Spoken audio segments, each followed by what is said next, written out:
Hello दोस्तों, मैं doctor Pradeep Kumar Gautam आप सभी के बीच में आज वापसी कहानी जो उषा प्रेमवदा जी की है उस कहानी का जो है सारांश लेकर आपके समक्ष प्रस्तुत हुआ हूँ। हम लोग देखते हैं वापसी कहानी। वापसी एक रिटायर्ड रेलवे कर्मचारी की कहानी है। गजाधर बाबू 35 वर्ष की नौकरी के पश्चात अत्यंत उत्साह के साथ घर लौटते हैं। उन्हें अपने परिवार से बहुत स्नेह था। स्त्री और बच्चों को उन्होंने पढ़ाई की सुविधा की दृष्टि से शहर में छोड़ दिया था तथा स्वयं रेलवे क्वार्टर में रहते थे। वे अपने घर वापस लौटने की तैयारी में लगे हुए थे। सारा सामान बंध चुका था। उस समय उनके मन में जहाँ एक ओर अपने परिवार के बीच जाने की उत्सुकता थी, वहीं दूसरी ओर अपने पड़ोसियों कर्मचारियों का स्नेह उन्हें विषाद से भर दे रहा था। गणेशी गजाधर बाबू का बड़ा ख्याल रखता था। वह उनके लिए बेसन के लड्डू बना दिया करता था। सांसारिक दृष्टि से उनका जीवन सफल था। उन्होंने शहर में एक बड़ा मकान बनवा लिया था। बड़े लड़के अमर और क्रांति की शादी कर चुके थे। 2 बच्चे ऊंची कक्षाओं में पढ़ रहे थे। बच्चों की पढ़ाई के कारण पत्नी अधिकतर शहर में रहती थी और उन्हें अकेला रहना पड़ता था। उन्हें इस बात की अत्यंत खुशी थी कि अब वे अपने परिवार के साथ सुख से साथ रह सकेंगे। हम लोग इस दृश्य के माध्यम से यह देखने का प्रयास करें कि एक जो आजीवन नौकरी करता हुआ व्यक्ति जो रेलवे विभाग में नौकरी करता है और पूरा जीवन एक रेलवे क्वार्टर में व्यतीत कर देता है, और जब वह रेलवे की नौकरी से जब सेवानिवृत्त होता है और घर जाता है तो घर में उसे क्या क्या चीज़ें देखनी पड़ती हैं, क्या क्या चीज़ों का सामना करना पड़ता है, वो सभी चीज़ें जो है इस दृश्य के माध्यम से हम लोग देख सकते हैं। आगे हम लोग चलते हैं। गजाधर बाबू स्नेही व्यक्ति थे। अपने आसपास के लोगों में उनका मधुर व्यवहार था। बीच बीच में जब परिवार उनके साथ रहता था तो वह समय उनके लिए असीम सुख का होता था। छुट्टी से लौटकर बच्चों का हंसना बोलना, पत्नी का दोपहर में देर तक उनके खाने के लिए प्रतीक्षा करना और उसकी सजल मुस्कान, सब कुछ याद करते हुए उनकी उदासी और बढ़ जाती थी। बहुत सारे अरमान लिए गजाधर बाबू अपने घर पहुँचे। इतवार का दिन था। गजाधर बाबू के सभी बच्चे इकट्ठा होकर घर में नाश्ता कर रहे थे। बच्चों की हंसी सुन वे प्रसन्न हुए और बिना खांसे अंदर चले गए। पिता को देखते ही डॉक्टर नरेंद्र चुपचाप बैठ गया। बहू ने झट से माथा ढक लिया और बसंती ने अपनी हंसी को दबाने की चेष्टा की। उन्होंने नरेंद्र से पूछा क्या हो रहा था, पर नरेंद्र ऐसा चुप हो गया जैसे गजाधर बाबू का वहाँ आना अच्छा न लगा हो। बच्चों की इस व्यवहार से वे दुखी हुए। उन्होंने बसंती से अपने लिए चाय के लिए कहा और चाय पीने के लिए बाहर बैठ गए। अब वे घर में प्रायः बैठक में ही रहते थे क्योंकि मकान छोटा था। गजाधर बाबू ने घर की हालत देखकर पत्नी को घर खर्च कम करने की सलाह दी, परंतु पत्नी द्वारा उन्हें सहानुभूति नहीं मिली। उन्हें अब यह महसूस होने लगा जैसे परिवार की सभी परेशानियों की वो ही जिम्मेदार हैं। गजाधर बाबू की हिदायत पर बहू खाना बनाने गई पर चौका खुला छोड़ दिया, जिससे बिल्ली ने दाल गिरा दी। बसंती ने खाना तो बनाया पर ऐसा जिसे कोई खा न सके। नरेंद्र ने खाना नहीं खाया और अपनी खींच गजाधर बाबू पर उतारने लगा। शीला के घर न जाने की मनाही पर बसंती उनसे रुष्ट हो गई और अब उनके सामने जाने से कतराने लगी। पुत्री के इस व्यवहार से उनकी आत्मा दुखी हो उठी। उन्हें इस बात से और आघात पहुंचा कि अमर अब अलग होने का सोच रहा है। क्योंकि इस घर में रहकर अब अमर के दोस्तों की महफिल नहीं जम पाती थी। दूसरे दिन जब वे घूमकर आए तो देखा बैठक से उनकी खाट उठाकर छोटी कोठरी में रख दी गई है। अब गजाधर बाबू को ऐसा एहसास होने लगा जैसे कि परिवार में उनकी कोई उपयोगिता नहीं है।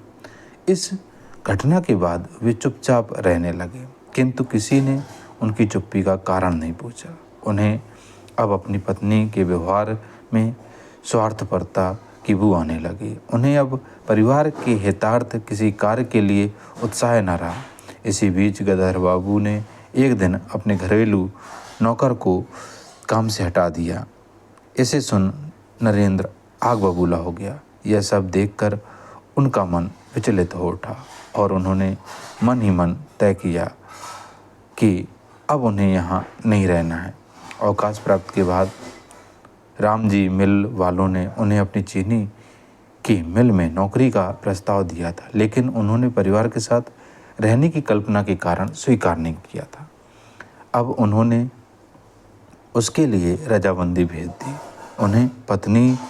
उन्होंने पत्नी से कहा क्या वह भी उनके साथ चलेगी, परंतु पत्नी ने इनकार कर दिया। गजाधर बाबू पारिवारिक सुख से वंचित और निराश होकर रिक्शे पर बैठ गए। उनका बिस्तर और असबाब लाद दिया गया। उन्होंने एक नज़र परिवार पर डाल ली और इतने में रिक्शा चल पड़ा। परिवार के सभी लोग प्रसन्न हुए। गजाधर बाबू की चारपाई घर से बाहर निकाल दी गई। इस कहानी को जब हम लोग पढ़ते हैं तो इस कहानी के माध्यम से हम लोग ये जानते हैं कि किस तरीके से एक पिता, एक पति अपनी पूरी जिम्मेदारियों को निभाते हुए आजीवन एक सरकारी नौकरी में एक छोटे से कमरे में पूरा जो समय है 30-32 साल वह व्यतीत कर देता है, केवल इस चाह में कि मेरे बच्चे पढ़ जाएं, बड़े हो जाएं, अच्छी नौकरियों में पहुंच जाएं। और वह जब सेवानिवृत्त होता है तो अपने घर में बच्चों के पास, पत्नी के पास इस उससे आता है कि उसे जो प्यार और स्नेह साथ में रहकर नहीं मिल पाया, अब बुढ़ापे में कम से कम वह स्नेह और प्रेम मिलेगा। लेकिन होता क्या है, उसे उपेक्षा हाथ लगती है। उसकी डांट जैसे सबको चुभने लगती है। उसका एक भी कथन लोगों को चुभ जाता है, दिल में कचोट जाता है और जो मुँह चाही जिसे हम लोग कहते हैं वह बच्चे करने लगते हैं। हम इसी कहानी में आगे और देखते हैं।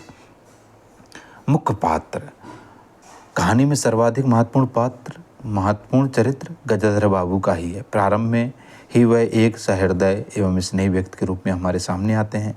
घर जाने की खुशी में भी वह एक विषाद का अनुभव करते हैं, जैसे एक परिचित स्नेह आदर में सहज संसार में उनका नाता टूट रहा हो। उनका सेवक गणेशी उनके जाने पर दुखी होता है तो भी कहते हैं कभी कुछ ज़रूरत हो तो लिखना गणेशी, इस अगहन तक बिटिया की शादी कर दो।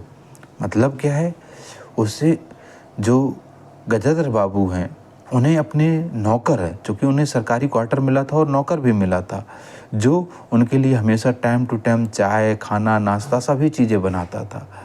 जब वो कहते हैं कि अगर बिटिया की शादी करो ना, अगर कोई परेशानी है तो पत्र लिखना, क्योंकि आज की तरह पहले जिस समय ये कहानी लिखी गई उस समय आज की तरह मोबाइल फ़ोन नहीं थे, इसलिए पत्र लेखन का प्रचलन उस दौर में ज़रूर था। हम लोग आगे देखें, उन्हें अपनी पत्नी और बच्चों से बहुत लगाव था, किंतु जब वह ये जान लेते हैं कि वह उनके लिए धनोपार्जन के निमित्त मात्र हैं तो वह चुपचाप उनके जीवन से दूर नौकरी करने चले जाते हैं। उनमें सामंजस्य की क्षमता का अभाव नहीं है, किंतु उनकी पत्नी बच्चों के साथ गृहस्थी में रम गई है। पति को उसकी सहानुभूति से कितनी आवश्यकता है इसका उसे जरा सा भी एहसास नहीं होता। नरेंद्र आधुनिक युग का वह युवक है जो पिता के साथ रहना पसंद नहीं करता है। यह केवल एक नरेंद्र की कथा नहीं है, ये आधुनिक समय में उस हर एक युवक की कथा है जो आज वृद्ध माता पिता, वही माता पिता जब वो यंग होते हैं और बच्चे होते हैं तो उनके द्वारा जो भी सामग्री प्रदान की जाती है वो सब अच्छी लगती है, लेकिन जब बच्चों के कंधे में जिम्मेदारी एक आती है, माता पिता की जिम्मेदारी उठाने का बोझ आता है, उस समय वो माता पिता उन्हें बोझ लगने लगते हैं। उन्हें लगता है कि बोझ हैं, जितना दूर रहें उतना ही सही। और ये नरेंद्र के माध्यम से जो लेखिका हैं उषा प्रेमवदा जी, उन्होंने इसी चीज़ को दर्शाने का यहाँ प्रयास किया है कि किस तरीके से जो मानवीय संवेदनाएं हैं वो आज के समय पे हाशिए पर जा रही हैं। फिर आगे हम लोग देखते हैं वापसी कहानी का उद्देश्य। वापसी कहानी में विघटित होते हुए संयुक्त परिवार की झांकी प्रस्तुत की गई है। पीढ़ी संघर्ष एवं नवीन पीढ़ी की हृदयहीनता का चित्रण लेखक ने सफलतापूर्वक किया है। गजाधर बाबू नई पीढ़ी व पुरानी पीढ़ी के संघर्ष में व्यवस्थापूर्ण अकेलापन चुनने के लिए बाध्य हैं। पुराने संस्कारों के कारण वे नए के साथ सामंजस्य नहीं कर पाए। यह दृष्टिकोण एकांगी होगा। नए के पास वह सहृदय ही नहीं है जो उन्हें सामंजस्य का अवसर भी प्रदान करता है। इस प्रकार कहा जा सकता है वापसी कहानी कला की कसौटी पर खरी उतरती है। कहानी की भाषा शैली वापसी कहानी की भाषा उनके कथ्य और चरित्रों के अनुकूल ही है। कहानी की भाषा दैनिक प्रयोग में आने वाली सरल भाषा है। उसमें संप्रेषणीयता एवं गति है। मतलब क्या है कि ये जो कहानी है वह उसका जो उद्देश्य है उस उद्देश्य को चित्रित करने में ये कहानी पूरी तरीके से सफल होती है। और इसके साथ इसकी जो भाषा शैली है वह भी इस तरीके से है कि आम व्यक्ति भी इस कहानी को पढ़कर इसके उद्देश्य को, इसके चरित्र को, सभी चीज़ों को आसानी से समझ सकता है। कहानी की मूल संवेदना। वापसी कहानी की मूल संवेदना एक ऐसे व्यक्ति की विडंबना को दर्शाती है जो अपने पूरे जीवन की नौकरी के बाद रिटायरमेंट होकर अपना शेष जीवन बिताने के लिए अपने परिजनों के पास रहने के लिए आते हैं, लेकिन वहाँ पर उन्हें उपेक्षित व्यवहार मिलता है तो वह वापस अपनी नौकरी पर जाने का निर्णय लेते हैं।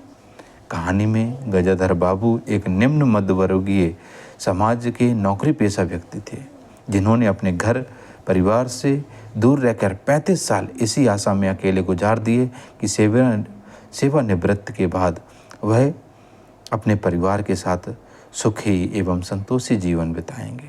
लेकिन जब सेवानिवृत्त के बाद वास्तविक स्थिति से उनका सामना हुआ तब उन्हें एहसास हुआ कि उनके परिवार में उनका अस्तित्व मात्र धन उपार्जन करने वाले व्यक्ति तक का ही है सीमित था। यानी इसके अतिरिक्त परिवार में इनका कोई विशेष महत्व या अपनत्व नहीं था। फिर आगे हम लोग देखते हैं तब उन्हें अपनी नौकरी में बिताए गए पल याद आने लगे जब वे रेलवे क्वार्टर में रहते थे और गाड़ियों के आने जाने पर स्टेशन की चहल पहल और रेल की पटरियों की खटखट की आवाज़ उन्हें किसी मधुर संगीत की तरह प्रतीत होती थी। सेवानिवृत्त के बाद अपने परिवार में अपनत्व न मिलने के कारण उन्हें नौकरी में बिताए पल अनमोल लगने लगते हैं। हकीकत यही है वर्तमान दौर की कि वापसी जो कहानी है कि किस तरीके से एक पति घर वापस आता है और पत्नी और बच्चों द्वारा जिस तरीके से उन्हें व्यवहार जो देखने को मिलता है उससे यह जो कहानी है अपनी जो मूल वस्तु को समाज के बीच में रखना चाहती है। उसमें उषा प्रेमवदा जी इस कहानी के माध्यम से पूर्णतः सफल हुई हैं। आगे हम लोग इसके जो ऑब्जेक्टिव टाइप प्रश्न हैं उनको देखेंगे। इसके साथ आप लोगों ने वीडियो को पूरा देखा, इसके लिए आपका बहुत बहुत धन्यवाद। आप लोग यदि नए हैं तो चैनल को लाइक एवं सब्सक्राइब अवश्य करें, साथ ही अपने साथियों को, मित्रों को वीडियो शेयर अवश्य करें। बहुत बहुत धन्यवाद।